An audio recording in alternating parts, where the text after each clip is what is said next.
This show is brought to you by listeners and viewers like you.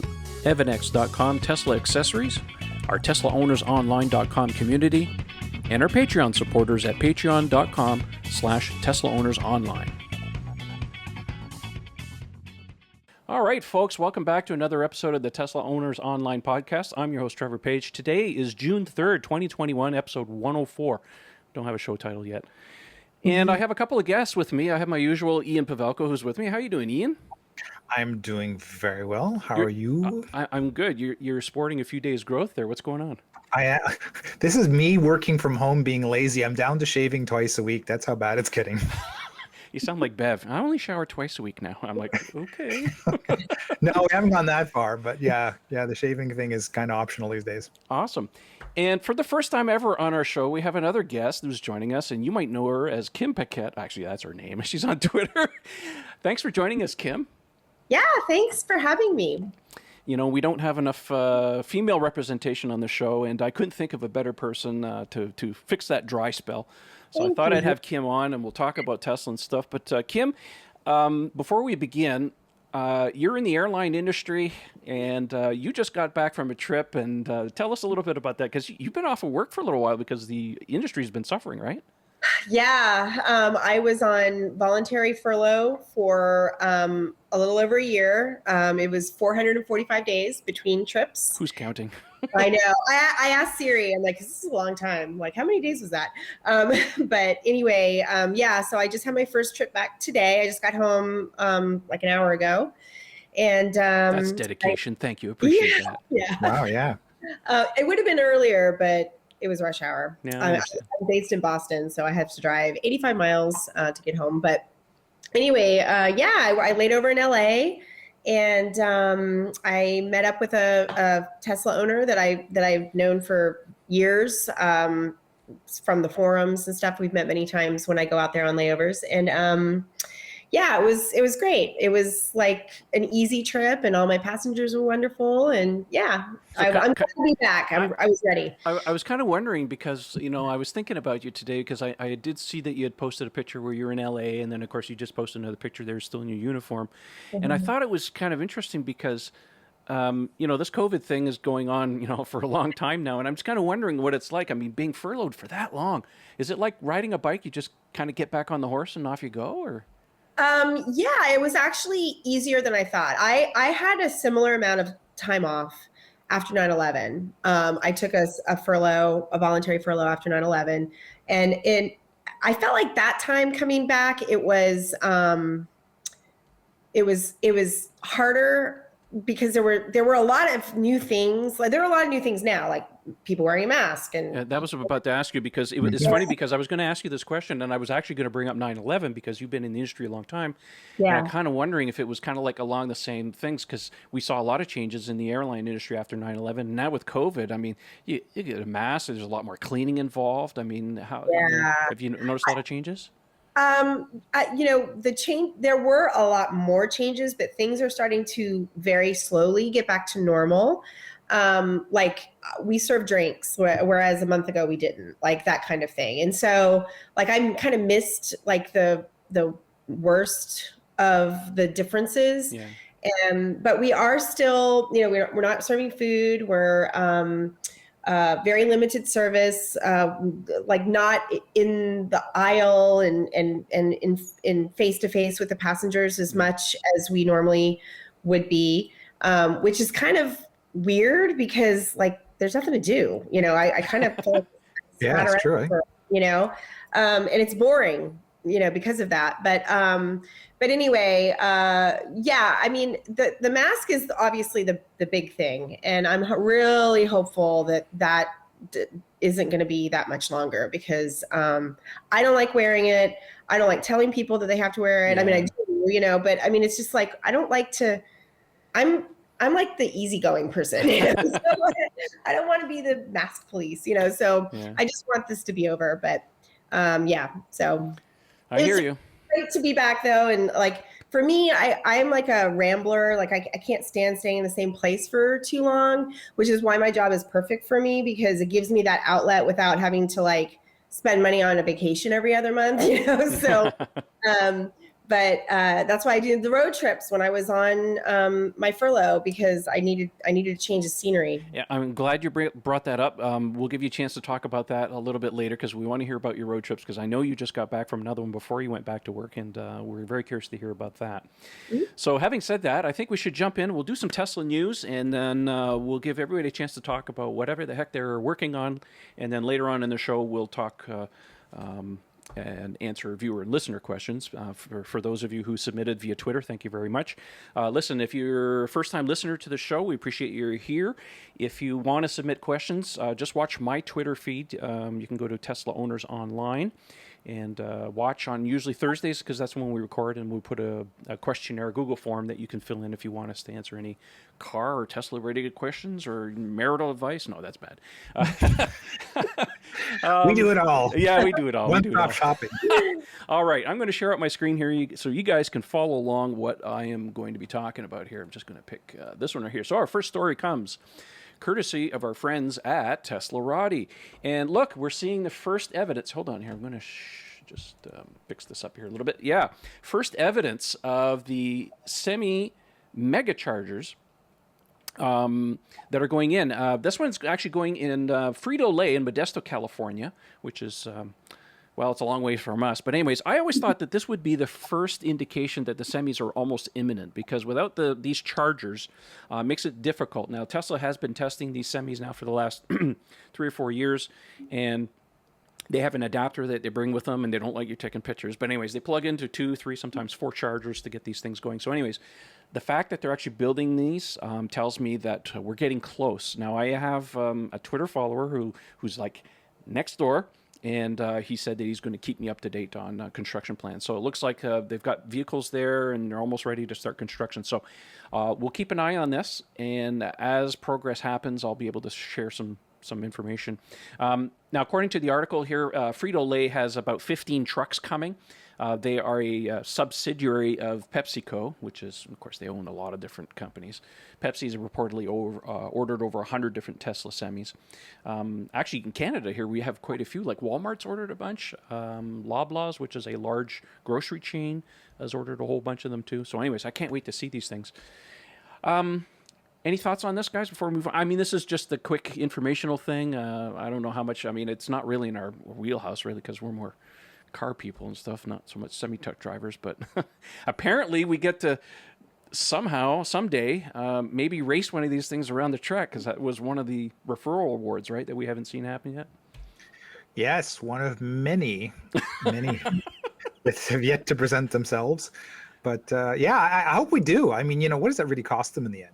Like who possibly wouldn't want to take one of these things for a spin around the track? No, it costs us, because they don't foot the bill for anything. We got to fly. We got to accommodate. Right. Good point. Well, it won't cost Kim anything, but it cost us mere mortals something.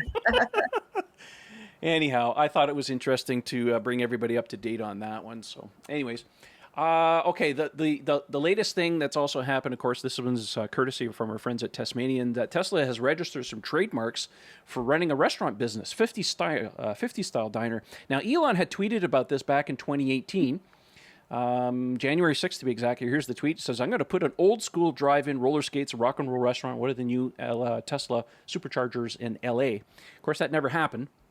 But anyways, lately they've been posting and taking out some permits and the like. Let me see here. They don't say. Did they say where it was? Documents filed. Oh, here, Santa Monica. Yeah, on Santa Monica Boulevard. Santa Monica Boulevard. It's too perfect. I mean, it's like, oh, how awesome would that be? That would be. I hope this is not the only location that they do this. I would like to see it in a few key places. I'm not saying every stop needs to have this, but in some really big ones, like Kettleman City is perfect.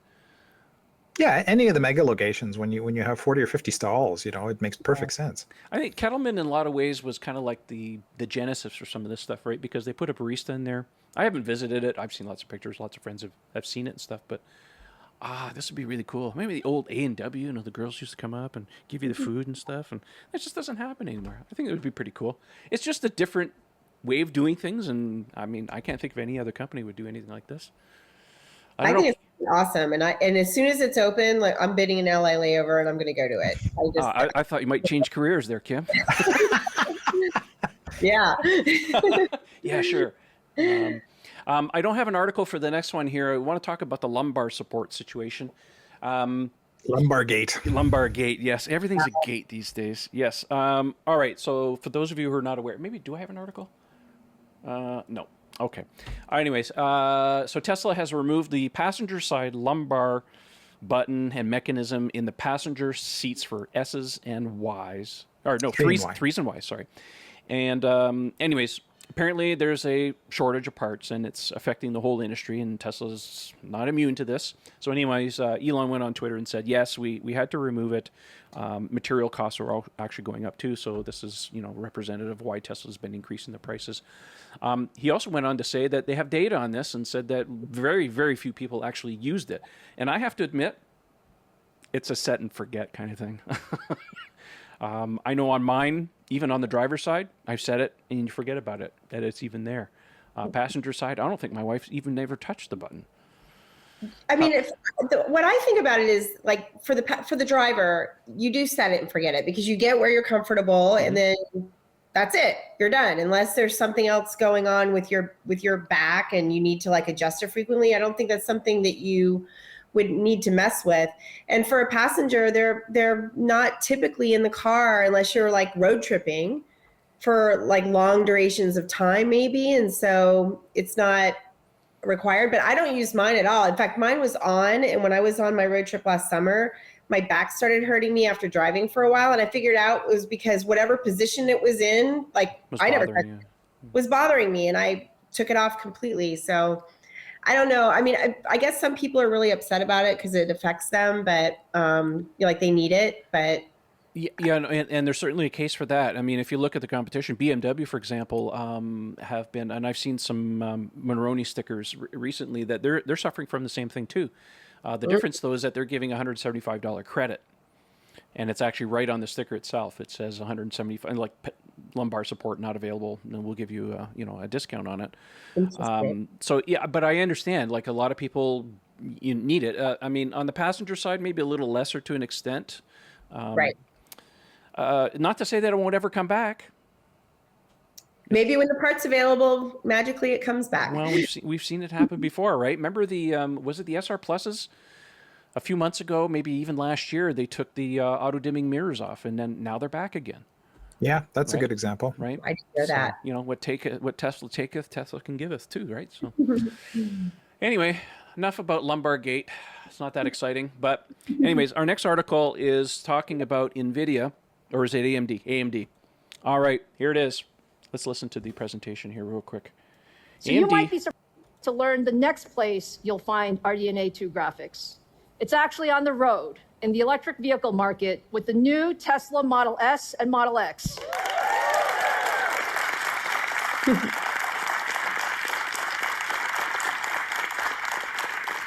So we have an embedded AMD Ryzen APU powering the infotainment system in both cars, as well as a discrete RDNA 2-based GPU that kicks in when running AAA games, providing up to 10 teraflops of compute power. Holy cow. We're talking PS5 level of performance here in the infotainment system on the new S and X. Tesla is really gung-ho on getting this gaming thing going on these cars. And of course, I had the joke on Twitter, let the begging for the upgrades and the retrofits begin for a lot of people.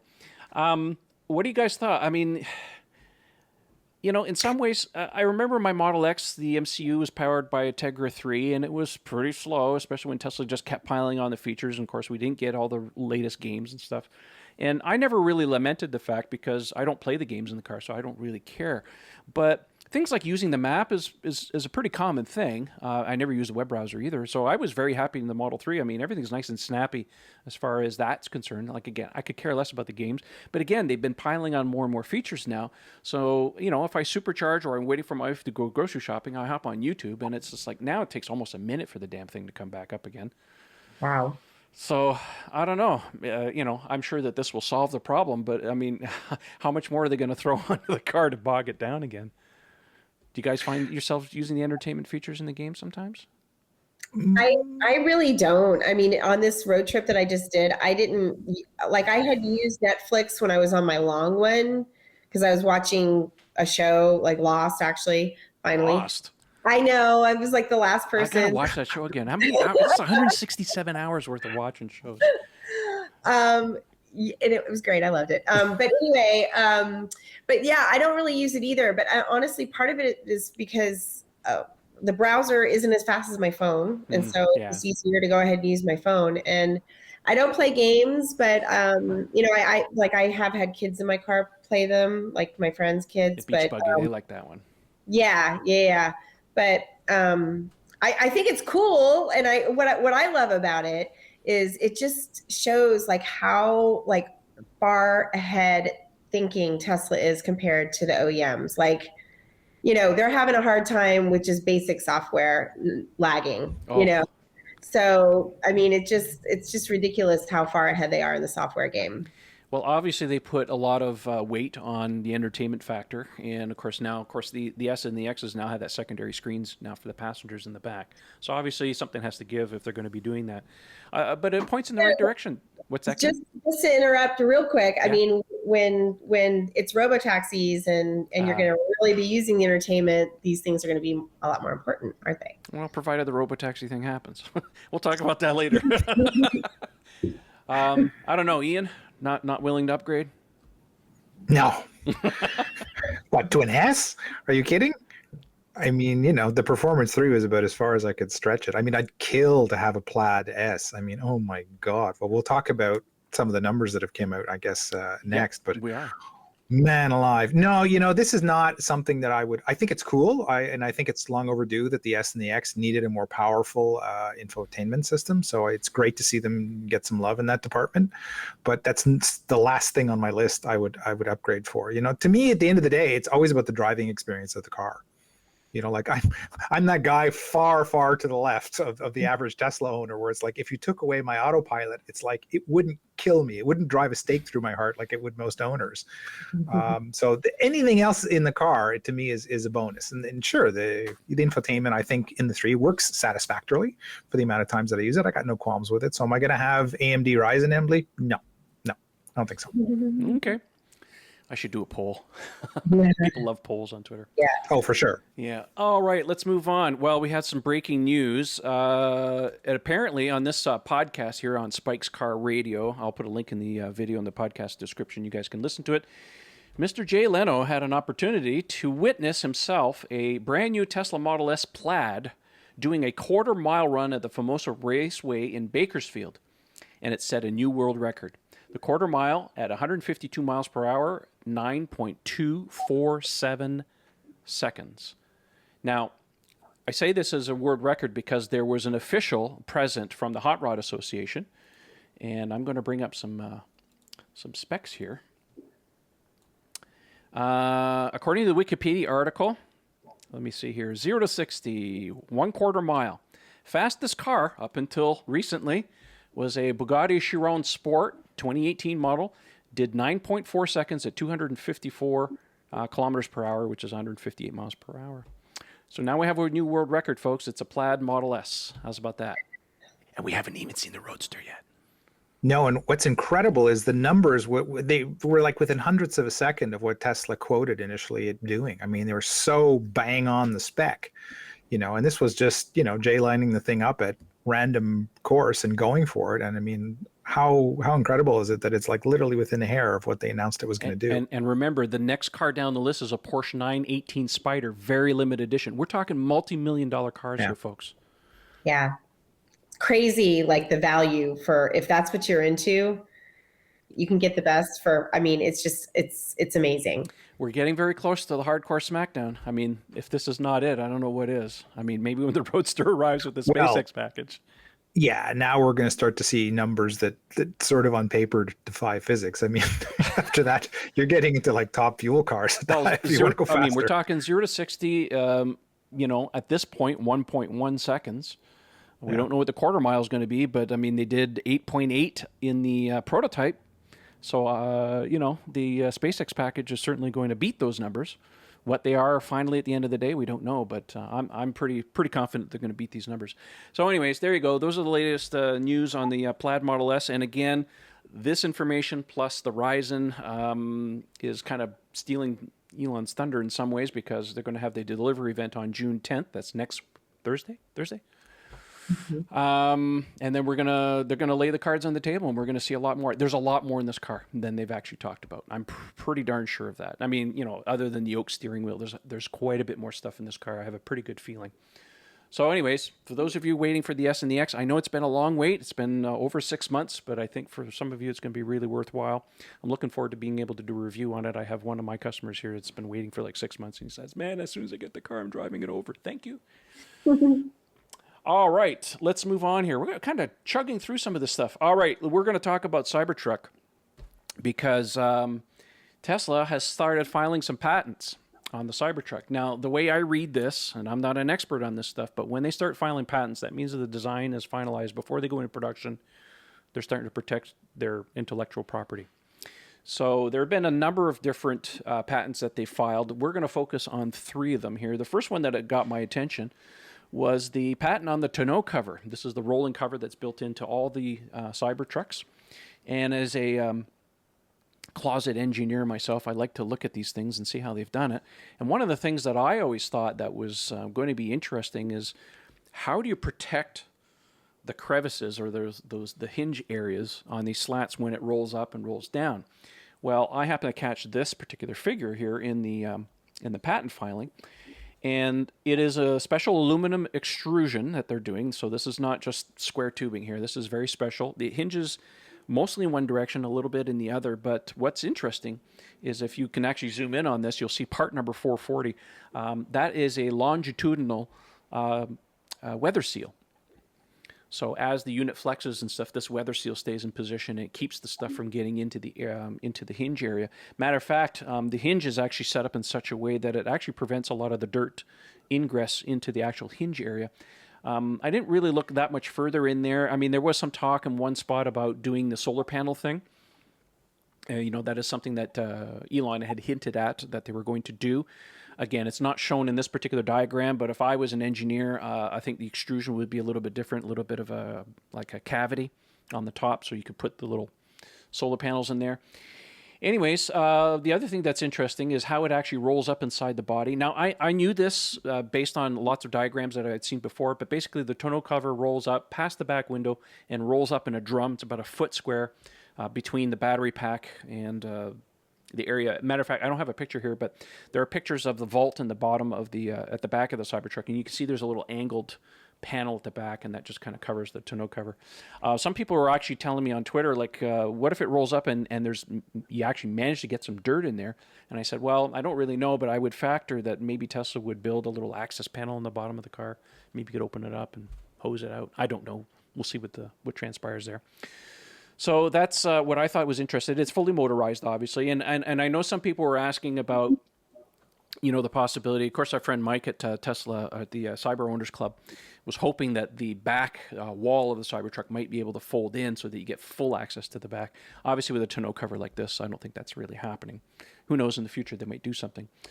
Let me see here. The other patent that I thought was really interesting that they provided was some information on the exoskeleton.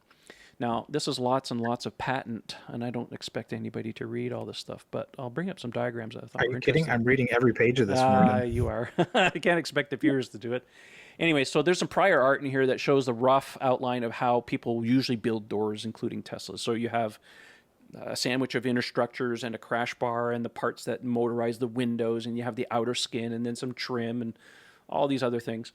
And what they're doing in the Cybertruck actually surprised me a little bit more. They're basically doing what they said. It's a hardened outside skin, a motor mechanism for the window, and interior trim.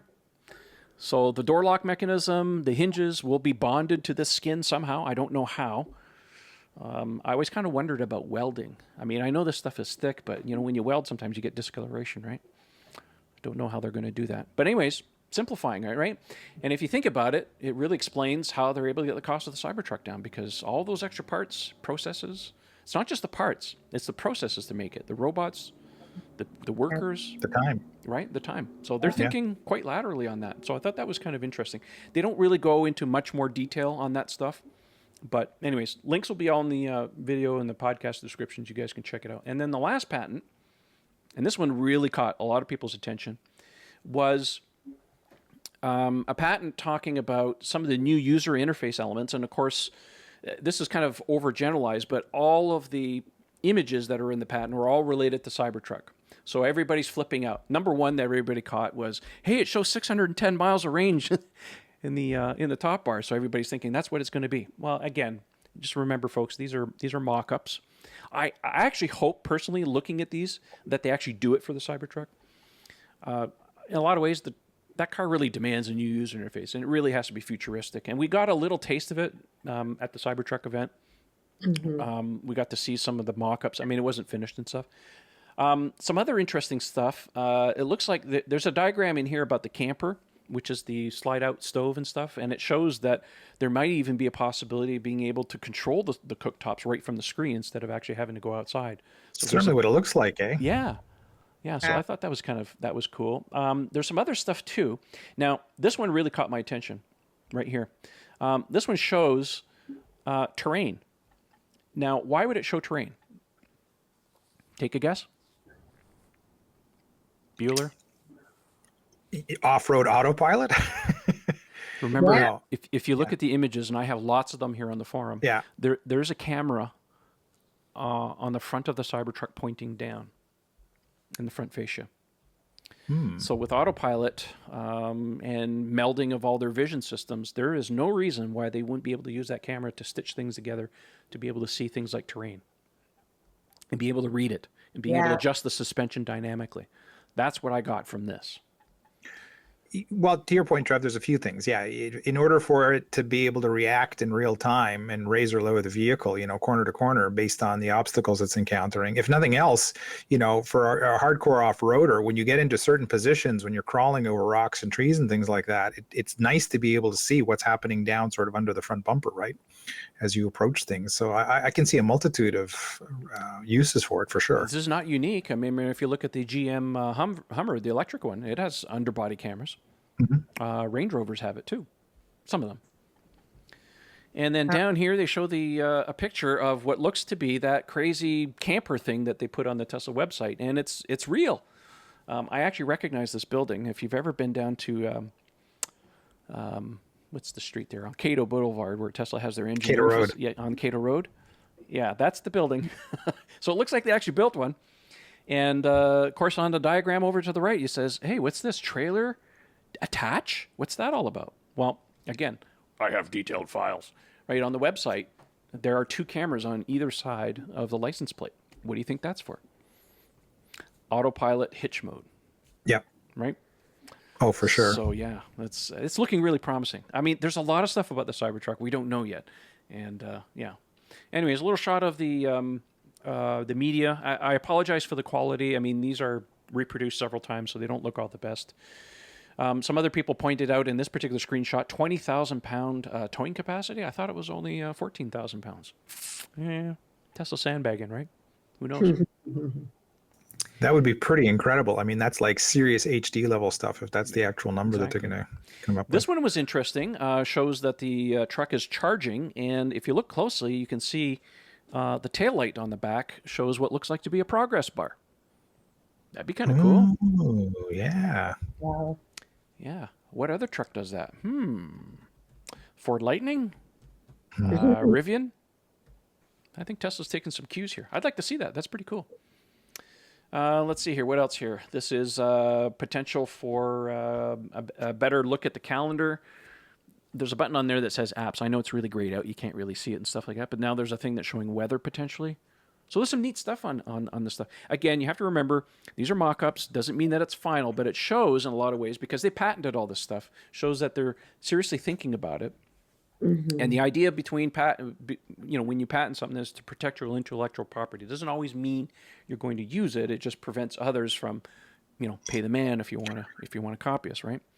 So and sometimes, to your point, Trev, they don't come out till years later. Like case in point was the Uber turbine. I mean, we all tripped over that wheel when it showed up on the the Alpha Model 3s at the reveal, and it didn't make it into production until 3 years later. But they did patent it back in the day. We were right all over that. It's like, we were. Okay, patent. Lots of fun.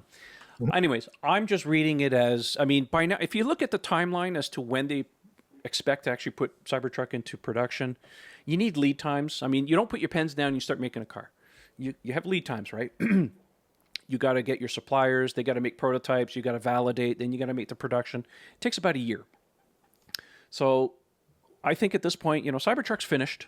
The engineering's finished on it because now they need to order production equipment. They need to talk to suppliers and stuff. So if Elon is actually going to talk about this thing, it's time to get off the pot there, guys. We want to know our stuff. But anyways, you never know with Tesla. A lot of ways, it's like they won't say anything till the car's in the hands or they have a delivery, and here's the first 50 cars. Model 3 was no different. And they were keeping their powder dry for like the longest time on the Model 3 until they were really ready to talk about it. So I think in a lot of ways, Cybertruck, we might see some images, but we may not know all the final details until the cars are actually in hand. That's kind of my experience with Tesla anyways. They don't like to talk about all the features, and they don't put all the features on the website. A lot of it is kind of like a discovery process for new owners. It's fun.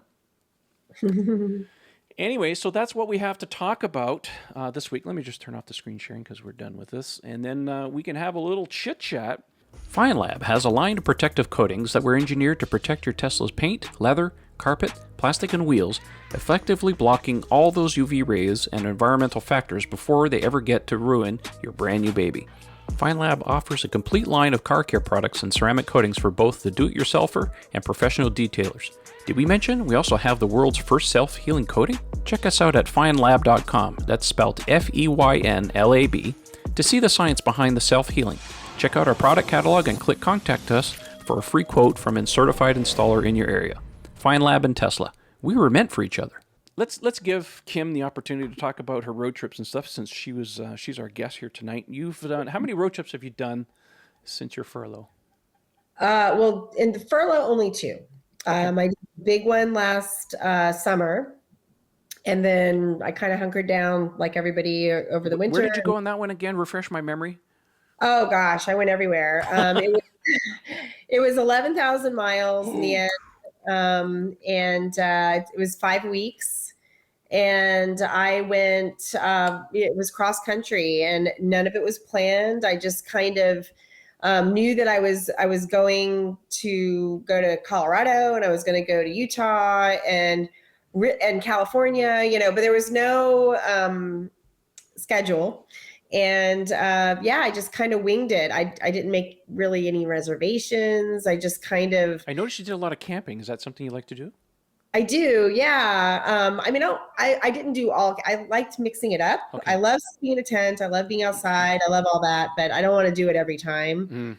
I did about a third camping, a third staying with friends, and a third hotels. Okay. But yeah, I have camping trips planned this summer. I love doing it, but I'm like a 3-night max, in a row. And then I have a shower. You know who the happiest guy is? The guy leaving the campground. Yeah. Just take a shower, right? Yeah. Yeah. But yeah. And then I just got back from the Tesla rally in Custer, South Dakota. And that one was a little shorter. I think I was only gone for like 12 days or 11 days or something. But yeah, it was, again, like I knew I was going to the rally in Custer, and I had camping in the Badlands, like on my way there. But other than that, I just kind of I didn't plan my route. I just plugged it into the nav in the car and kind of did what it told me to do. Wild and fancy free. I love it. It's kind of like what I want to do when I get the Roadster. I want to go on the big road trip I've never done in my life type of thing. Just get in the car and no plans and just go. I mean, I have a rough idea where I want to go. And then the idea of doing a little bit of camping, staying with potential friends or followers, and then, a little hotel and stuff really appeals to me. I mean, my wife will join me for, the trip down from California, or from Vancouver down to California, but that's the rest of it would be mostly me.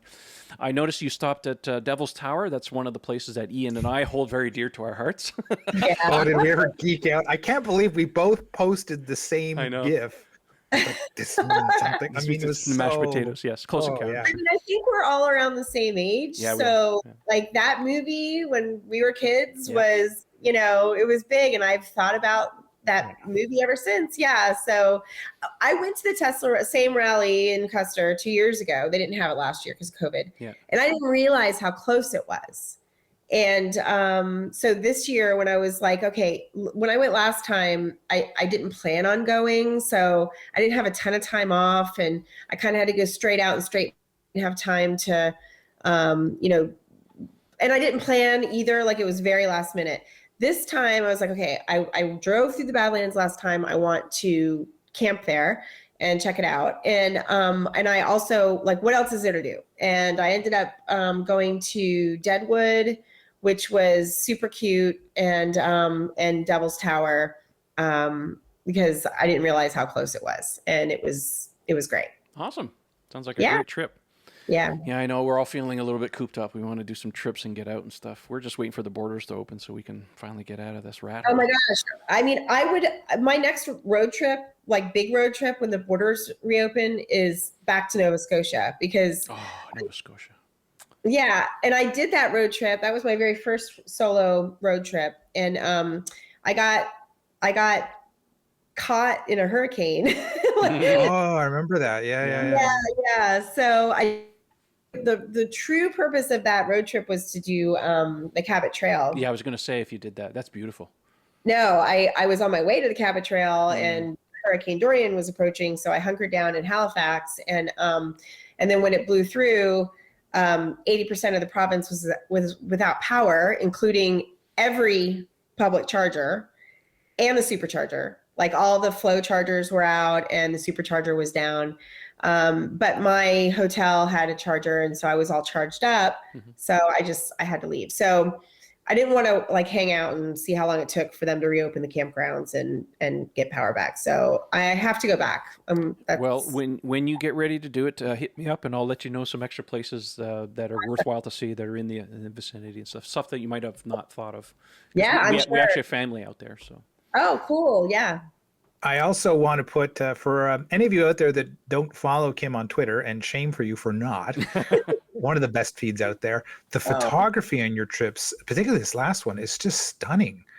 I mean, you could have a sideline going there. I mean, it looks like you just take them like touristy, but there's something about the lighting. You put more effort than the standard person is to get these shots, obviously. It's just on my iPhone. I do, like, filter them sometimes, but yeah, but I mean, it's usually just whatever Instagram filter or Twitter filter. Twitter actually has some filters, but yeah, I don't. Thank you, first of all. But yeah, I just take it with my iPhone. Yeah, they're getting amazing, these cameras. Beautiful. There's so much beauty to see. You know, I mean, it's just, That's why I want to do another trip. Yeah. Yeah. Ian and I did a trip, but we slept about a third of the way. That's right. I remember that. We've each seen different parts of the country. That's right. Neither of us saw all of it. That's true. I am really grateful that I had the time off to take my road trip last summer, because when are you going to have, before you're retired, when are you going to have 5 weeks to just roam your country, and I've been a flight attendant for 31 years. I've been all over the country, but I'd been to the cities. I had never done the city in betweens, right? Yeah. I mean, I'm like confined to a reasonable Uber from my hotel, or when was Uber, there wasn't always Uber. So yeah, I never went to the national parks. I never saw the beautiful scenic drives, and I did all that stuff. So, and don't forget, folks, Kim has a real unicorn of a Model 3. Yeah. She has a silver one. Yeah. With white interior. With the white interior, no less. And stealth performance, which there weren't very many of those either. I know. So hold on to that car. How can I ever get rid of it? Look at Mark Benton. He's selling his already. Oh, he is. Of course he is. It's been 10 minutes. Mark has to sell his car. Oh my gosh, Mark. I mean, we all knew that was going to happen. We got to have him on the show and explain yourself, Mr. Benton. I did think it would be when he got his Cybertruck, but well, I know what the true story is, but I'm not at liberty to explain. It's all good. No, it's not a bad thing. Now, it's not a bad thing. Remember, Mr. Benton had a special request here. We need to get into a little bit the friendly competition, and Kim, give us a little bit of the backstory, because I think it's one of the most entertaining dramas on Twitter is you versus our dear friend, Mr. 28 Days Delayed himself, Earl of Frunk Puppy. What is up with this Peloton thing? How did that all start? Where did that come from? Well, so I met Earl like virtually on Twitter, like when I kind of started following Tesla Twitter, which was, I don't know, like 2016. We were all waiting for the Model 3. Yep. Like he was one of the first accounts that I followed, and we all there was like a core group of us that we're still all, in touch, and we're in like group chats and stuff. And so I've known him for a while, and I didn't meet him in person until Cybertruck. That was the only time that we've ever met. And but you never expect Earl to look like he does, right? Yeah, I mean, yeah, he looks. Well, I mean, I don't know. I don't know what I expected him to look the like. Best sense of humor. God. Yeah, he's like very quick. But yeah, so I don't know. I mean, as you know, how Earl was always like pushing his referral code. And yeah, legendarily. Legendary. So, yes. Yeah. Well, so he used my Peloton referral code, which I thought was hilarious. And so, yeah, I mean, I don't know. It's just, I am not an athlete. Like I'm not like, Miss Peloton or anything, but I don't know. He's a really good at taking it. If he wasn't, then I wouldn't do it. But because he's so good at taking it, it's just he's an easy target. He doesn't take anything personally. No, and he's very quick-witted, and he likes to turn things around. No, he's good. Yeah, he's a smart kid. And I just think that he and I have like similar sense of humor. Like he's better at the off the cuff stuff than I mean. I can get in the mood and like when I do my consumer report stuff and stuff. But but we just I don't know, like whatever our sense of humor, we play off each other. Yeah. Both of them were both you and Earl would really get into the Tesla Q stuff back in the day. Thankfully, it's mostly mostly kind of died down. I mean, that was kind of how we met. Bonded. Bonded. Yeah. Like, and there was a group of us that were really doing that, kind of fud fighting all the time. Yeah. But yeah, they all have us blocked now, so it's not as fun, but it's also being on that block list was like the best thing that ever happened because my feed just cleared up overnight. It was awesome. Yeah. They didn't realize that they did us all a favor. It's awesome. Yeah. It's like, thank you. Well, that's really nice to hear from you. I can't wait to do another road trip. Ian, you did something kind of interesting. Listen, folks, we'll get to the questions here just a moment here, but Ian does have something because you went on a little trip recently on your new motorcycle with your buddy. Can you fill us in a little bit on what you were attempting? Well, I was going to kind of keep it a secret till we actually complete the mission, but especially if you're anywhere nearby, I'll spill the beans. What the hell? Sorry, I didn't mean to put you on the spot. No, not at all. Not at all. This is a really cool place to visit. If you're ever in the Laurentian area, north of Montreal in Quebec, if anyone's planning to travel out this way this summer, if you're local, by all means, there's a really cool place to visit that is really well hidden. I think it showed up on Atlas Obscura. Like that's how weird and unknown it is. And even for Quebecers, I only discovered it about 8 years ago. It's a place called Black Mountain, or properly in French, Montagne Noire, which is just southwest of the city of Saint-Donat up in the Laurentians. It's just off the Highway 329, if you're familiar with the local roads and geography. And in World War II, I think it was in 1943, a B-24 Liberator coming back from Newfoundland with about 18 people on board, sadly, during really intense fog one night, crashed into the mountain. It took them over 2 years to find the aircraft. That's how far it was buried into the side of the mountain. Yeah, 2-3 years later, they found it. And they obviously there's the wreckage and the fuselage is all over the forest in there.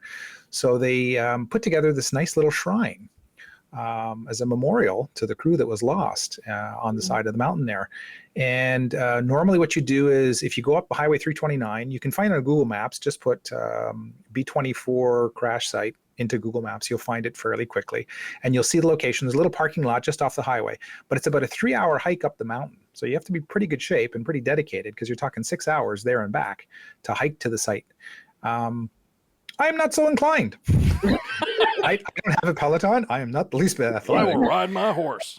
I will ride my horse. So about eight years ago, I decided to have a look, and sure enough, I found both from the east and west approaches on the mountain, there's all kinds of logging roads and ATV and snowmobile trails that you can take to get there. So, idiot that I am, I got on my 500-pound sport bike and went at it. It's about 12 kilometers. What's that? About 8 miles down logging roads with like what the cool kids call the baby head rocks, like the Jeep guys. That for nonstop. It took me 2 hours to go 8 miles. I was averaging 4 miles an hour. Would have been faster for me to walk, probably, to get in there. That's how bad the road was. In no way, shape, or form should any sane person. Not on a sport bike. No, even on an enduro, it would be challenging. Anyway, I made it there, made it back, just because once I'm committed, I'm an idiot. So I saw the site. It was really cool. No, that's it.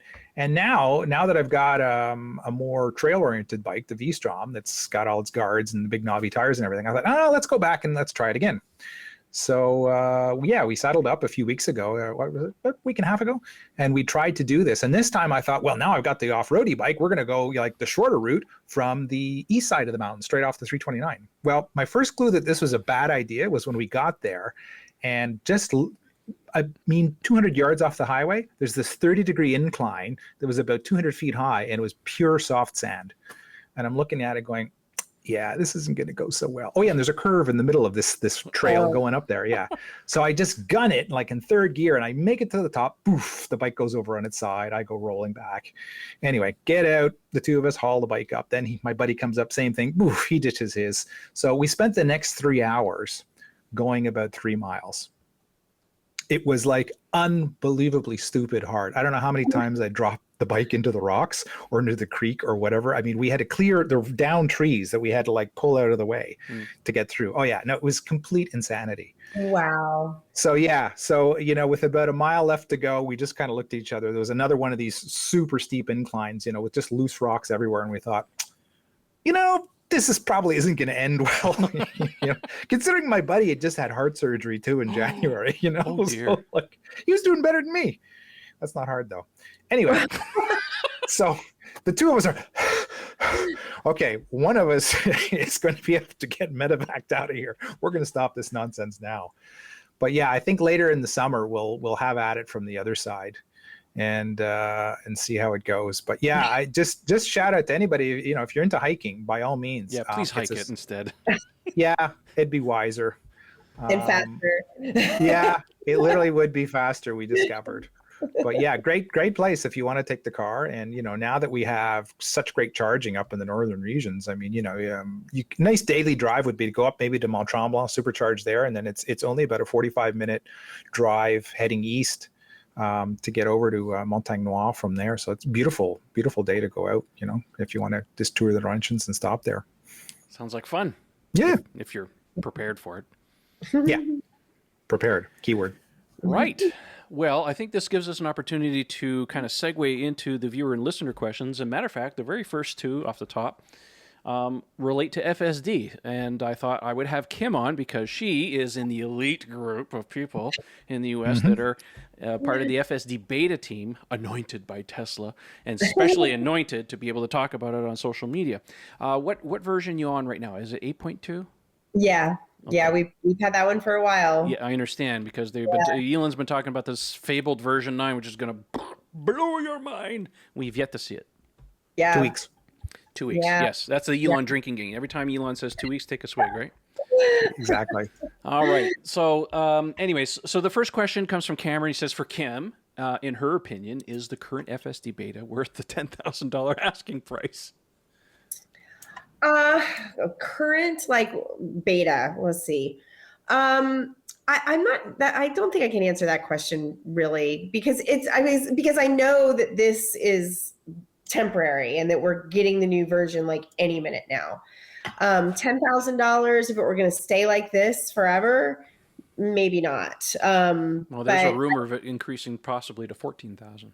I've that rumor. I mean, we already started crying uncle when they hit 8. I mean, 10 now. Oh my gosh. Well, and it went up to 10, but the people that paid for it didn't get anything out of it yet. And going up again, I don't really back when they increased it to 10. What I said publicly was well, they must have something good cooking if they are, already raising the price and nothing's to show for it yet.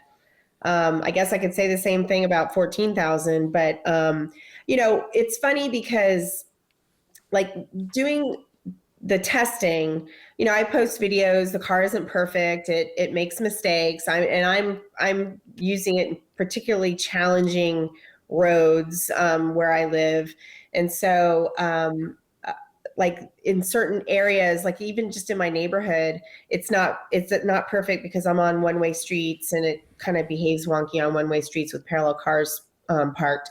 But when you're just using it like on the big box store boulevard with traffic lights and easy normal intersections, it's really good there. And I don't think it's as good as nav on autopilot is on the highway yet. It's a little less gnarly on the highways for Oh sure. yeah, on the highway it's amazing. But I did use FSD beta on my road trip on and off the highway. I mean, well, I used it. It was on the whole time is my point. So I was using it even off the beta in new areas. And it was really nice to not do anything. Like it's kind of one of those things where once you have it, it's hard to go back. And so like I another reason I can never get rid of my car is because I have FSD. Yeah. Like I mean that $14,000 is a lot of money to me. So I don't know if I could afford FSD beta. But I also don't know if I could afford whatever the subscription is, like depending on what that is. I'm curious to hear. So to answer the question, I'm not sure I would pay $10,000 for what it is right now, but I also know that it's a work in progress. So I've always been of the opinion, and I posted this on the forum, that Tesla should go back to 3 levels, right? You have your basic autopilot, which is your TAC and your auto steer. That's included all cars. That's fine. Maybe sell an enhanced autopilot that gives you all of the other stuff that's sold as part of the FSD package, minus the actual FSD itself. So you get your auto park, and you get your fancy summon, and you get a few other things. Sell that for, I don't know, $4,000 or $5,000 or something like that, and then the FSD as a separate option, or change the price in such a way when the subscription comes along where you're only paying for the FSD portion of the subscription. I don't know. I mean, it can go a variety of different ways. I would really like it if they did a private versus commercial subscription. Because if you're operating a robo-taxi fleet or you making money off of your car, then you are going to be recouping some of your expenditure.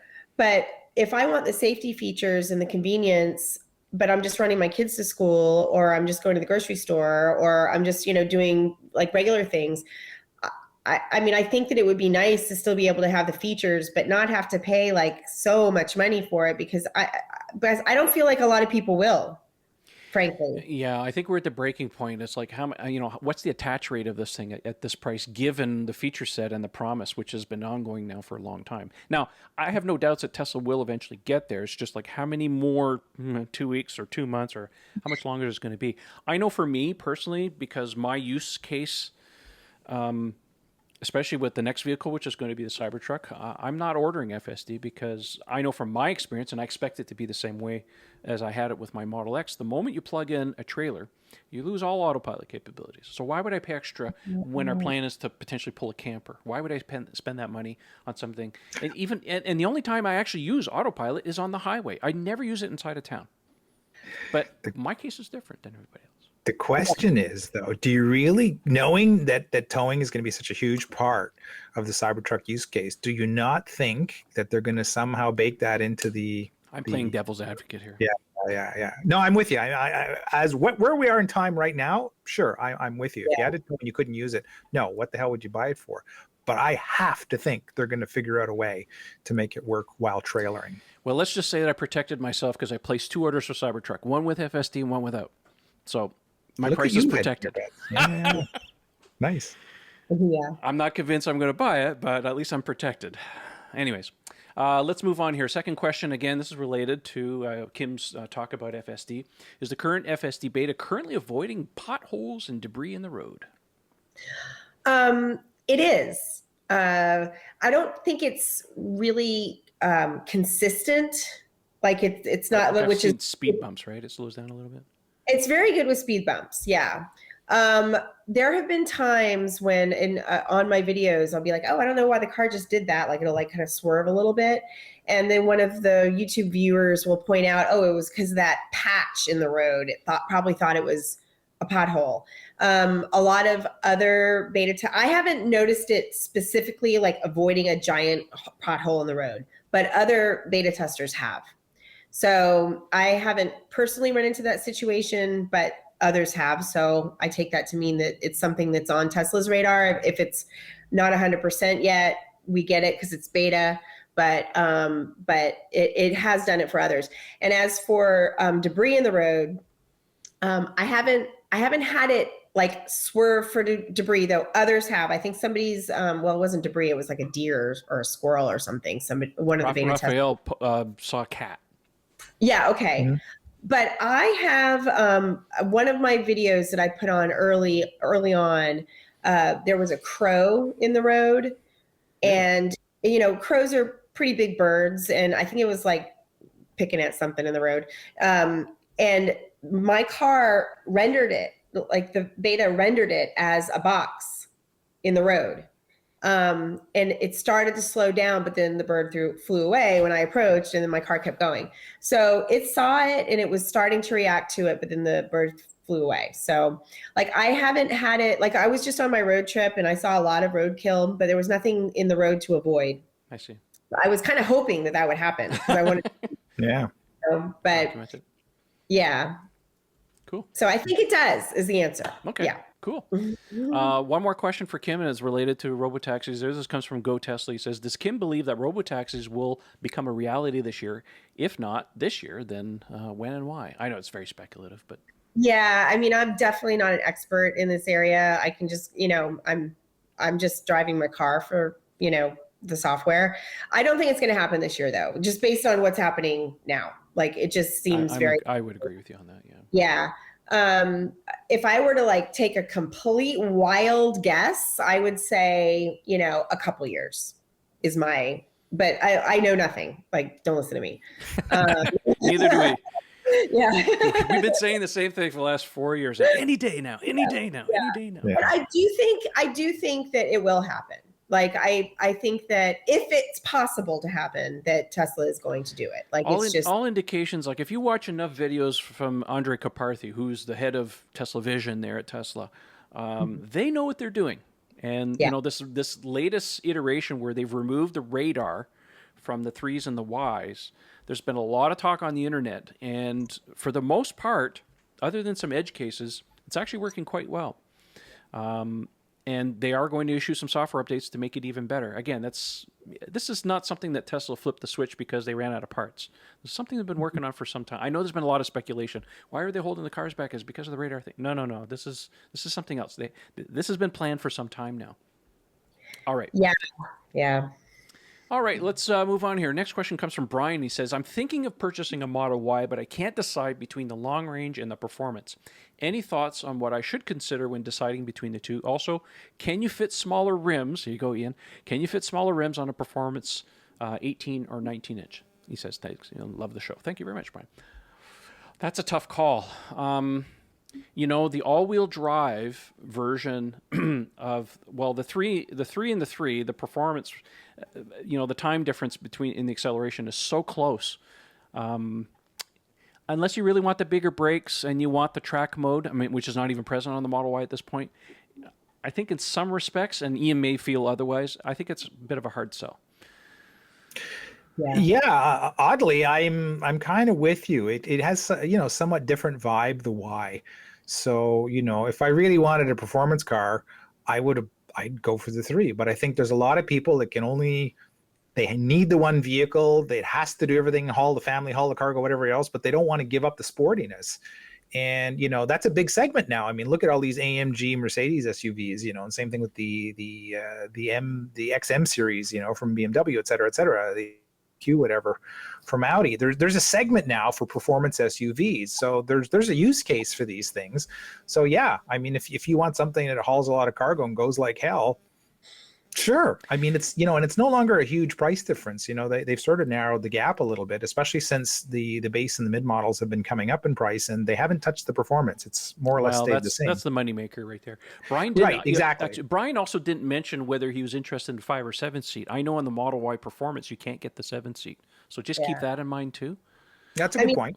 For me personally, and I think that a lot of us would probably say the same thing. The performance. I have a Stealth P, so I have the 0 to 60. But you kind of do that when you first get the car because it's exciting and it's fun and it's kind of a party trick and you want to show your friends. But then you stop doing it. It's just not. Guilty. I mean, occasionally you'll still get the pole position at the light just for fun. But the regular version is really fast. You don't. So if you're not going to track your car, I would get the all-wheel drive long range. I would agree with you. Right now, I mean, I love my Performance Model 3. I wouldn't. I mean, if something was to happen, I'd order another one in a heartbeat. But if I was going to a Model Y, just the long range one is what I would get. It's just. Having said that, and some of the deficiencies of the Y over the 3, I mean, you lose a little bit of range because you get the bigger wheels, and it doesn't have the track mode, and doesn't have the 7 seat if that's your thing.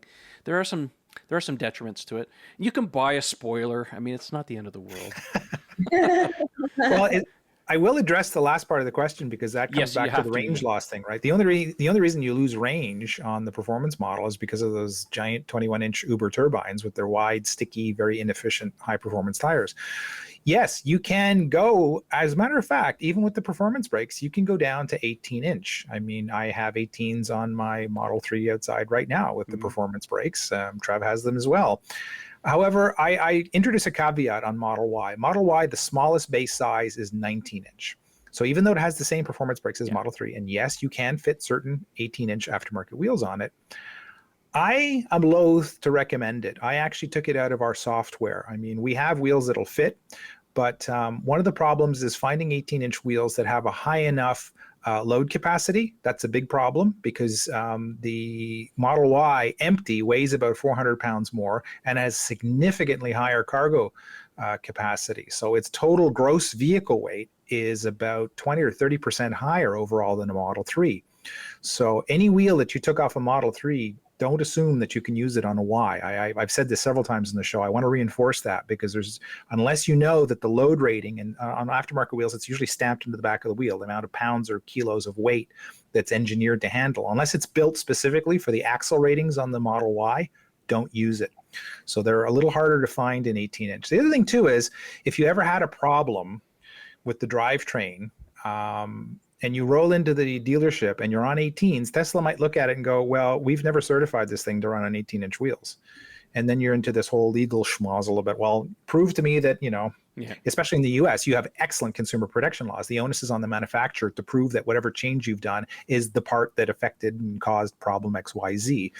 But do you really want to go there? I mean, so my recommendation and my rule personally at our company is you don't go under 19-inch on the Model Y because that's what it's engineered for.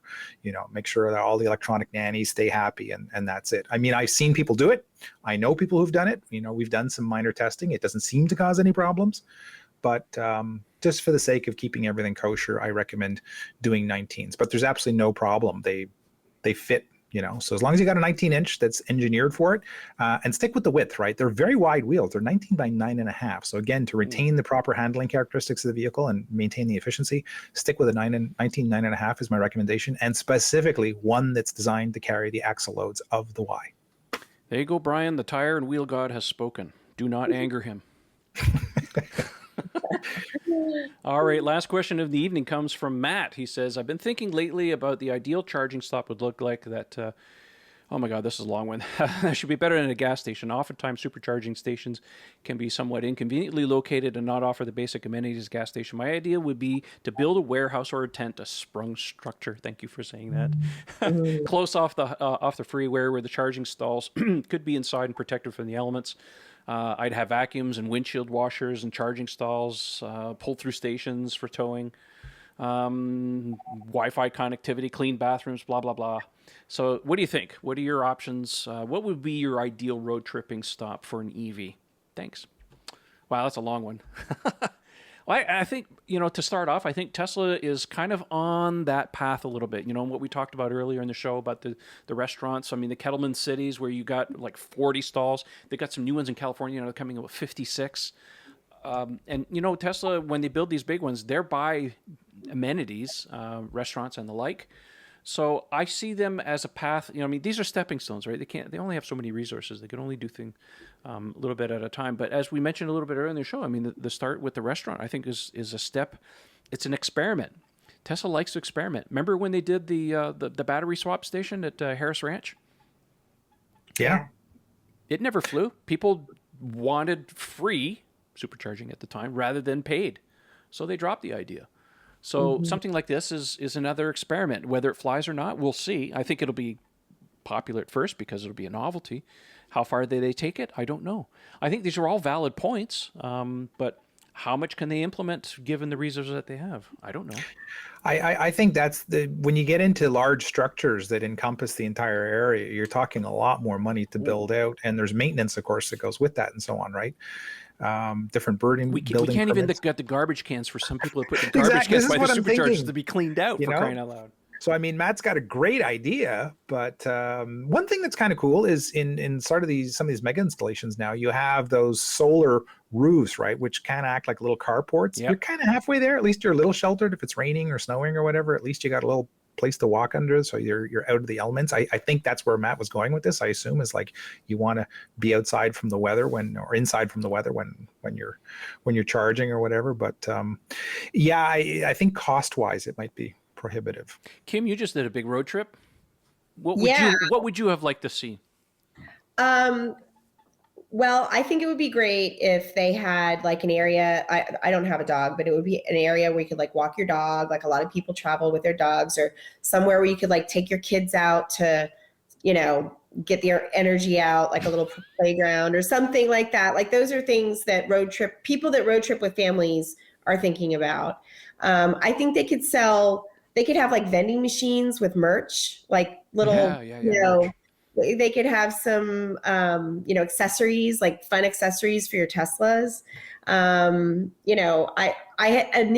thought about this a lot, like back in the day, because I had a Model S like in 2015. I was like, oh, it would be so cool if they had like a lounge area and like all this stuff, but you don't spend that much time in the superchargers anymore.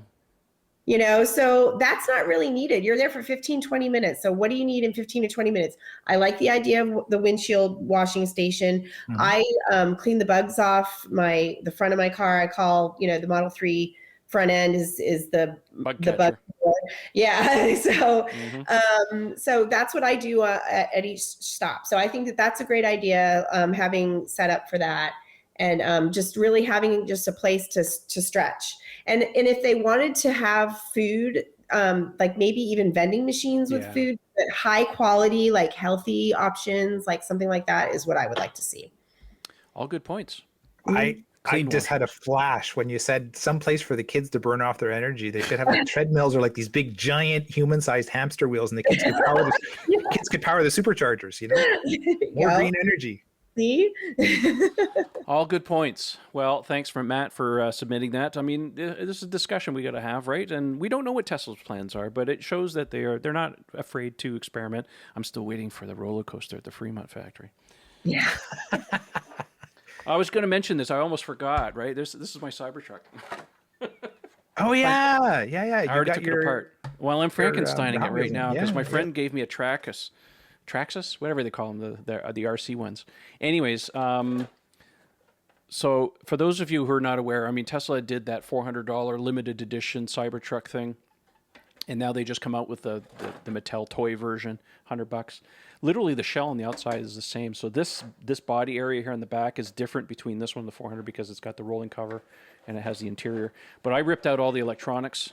This is all replaceable because my friend of mine, Dustin, gave me a Traxxas. So I'm in the process of trying to retrofit it. I have to do a bunch of 3D printing and get some stuff to... You're creating a Cyberstein? Yeah, my Franken-truck.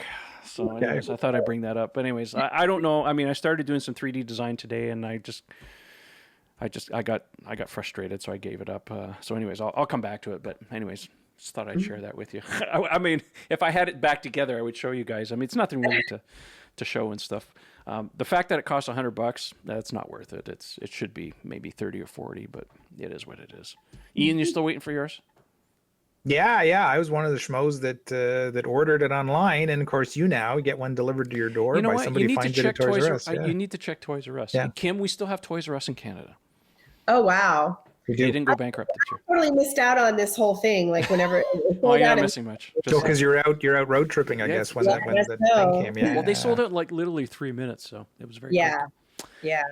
Okay, well, that brings us pretty much to the end of the show. And Kim, since you are our guest, you get to plug whatever the hell you want.